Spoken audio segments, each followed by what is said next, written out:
السلام علیکم، ثانیہ ٹائم میں خوش آمدید۔ امید کرتی ہوں آپ سب خیریت سے ہوں گے۔ اتنی شدید گرمی پڑ رہی ہے کہ سوچ نہیں سکتے کہ اتنی گرمی، اور پھر پیاس بجھنے کا تو نام ہی نہیں لیتی۔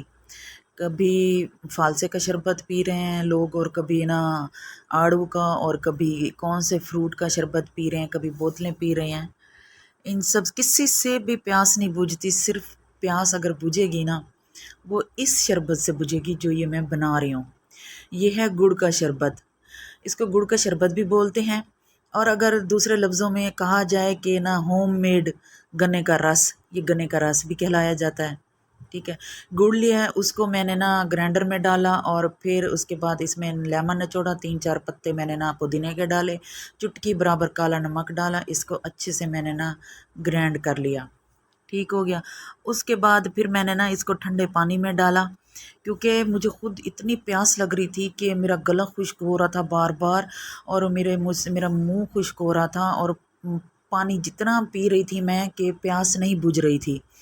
تو پریشانی کے عالم میں اٹھی، میں کچن میں آئی، تو میں نے کہا یہ بناتی ہوں گڑ کا شربت، کیونکہ بچپن میں نا امی بناتی تھیں اور امی پلاتی تھیں، تو بس وہ بات یاد آ گئی کہ واحد یہی چیز ہے جس سے پیاس بجھنی ہے۔ اور یقین کریں، اس کو پینے کے بعد نا میری پیاس بجھ گئی، اور مجھے اتنا اچھا لگا، فریش ہو گئی میں۔ بچوں کو بھی میں نے پلایا، اپنی فیملی کو پلایا۔ آپ بھی اسے ضرور ٹرائی کریں، اور کمنٹس باکس میں لازمی بتائیے گا۔ اللہ حافظ۔